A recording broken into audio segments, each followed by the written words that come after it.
play and fail. Right? Play.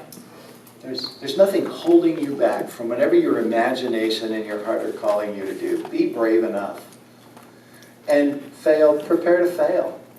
Which is not a way of saying that the church as we know it is going to disappear, so accept failure as it comes. It's a way of saying, as you play, know that not everything that your heart asks you to do is something that you're going to succeed with, but who cares? Right? Be willing to risk something for which you're willing to accept the failure for. And then play some more. One last, if I were brave enough, this is Joyce Schrader, and if you've read the book, you know pieces of this story. Joyce Schrader was a young woman growing up in a very strict fundamentalist worldview.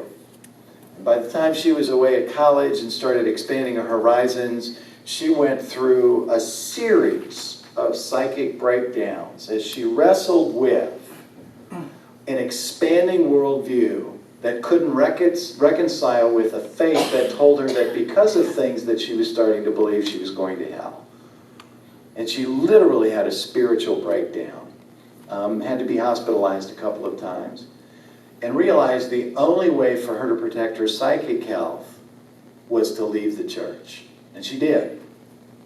She reached a point, though, where her spiritual hungers were not being fed. And the only thing she knew was that experience that traumatized her spiritually and psychically. She tried to come back to the church because she knew she needed it. And the minute she walked into the first sanctuary, it triggered all of those fears again. She had another breakdown and just said, I'm not going back. A few years goes by. She's 40-something years old. She's got 2 beautiful children. She's wonderful house, wonderful family. And she risks telling that story to a couple of people that she trusts and realizes she's not alone. And before she knows it, without inviting anybody to do this or asking anybody to do this, about 40 people are gathering in her living room every Sunday afternoon. And they only commit to a few things. One of them is opening up conversation about how you experience your sacred. And the other, because mission is incredibly important to these postmodern communities of faith, they would gather quarters every time they came together in her living room, and one Friday a month would go sit in the local laundromat. Yeah. And just hand those quarters out to who ever came through the door, knowing that anybody walking into a laundromat on a Friday evening is doing their best to organize their life in such a way that they can provide something for their family, and this is the only free time they have. And they would just give them quarters. There was no evangelism going on. There was no proselytizing going on. But they were willing to sit and listen to anybody's story. As a result of that, for about 2 years, they ended up taking their guest bedroom and opening it up to a homeless man that they met at a laundromat on a Friday evening, and gave him an opportunity to get back on his feet. And for about 2 years, he stayed there until he was able to secure his own place.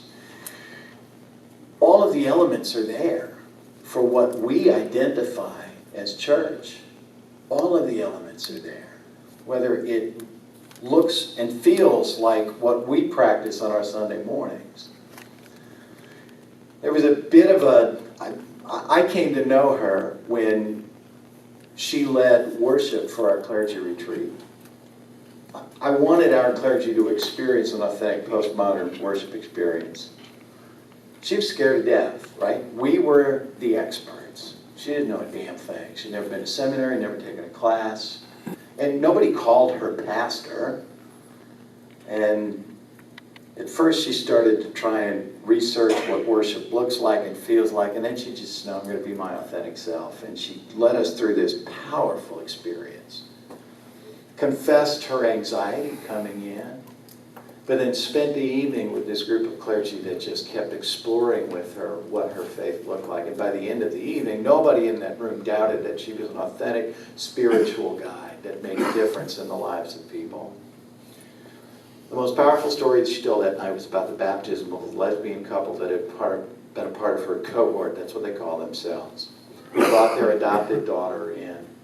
and asked for this woman to baptize their child. She has no credentials. She has no training. Nobody's ever taught her what a baptism is or looks or feels like.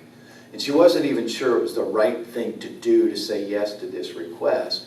But almost intuitively, she sort of said to herself, I'm this person's spiritual guide. I have to do this. So they met in a yoga studio on a Sunday afternoon, a couple bringing their child in and carrying a statue of the Buddha, and asking if anybody assembled in that yoga studio minded if they brought the Buddha, since that's also an authentic part of their spiritual journey. And nobody did. So there the Buddha sat in front of the baptismal bowl as this woman took that child into her arms and baptized her. That was an authentic, sacramental moment. And the Holy Spirit is touching the hearts and lives of so many people who are willing to say yes with courage to what the Spirit is inviting them to do. And all I'm asking, those of us in these authorized ministries that we're called to undertake, is to stop resisting that. And to trust that the Holy Spirit knows what she's doing for the sake of a mission for which our church was birthed. And when I, on my sabbatical, stepped away from the institutional church and embedded myself in this community, it was an exploration. And I understand how arrogant this is every time I say it, but it was an exploration to see whether or not I could sense the authenticity of the Spirit's presence in these communities. And it was so evident from the start. We resist at our peril.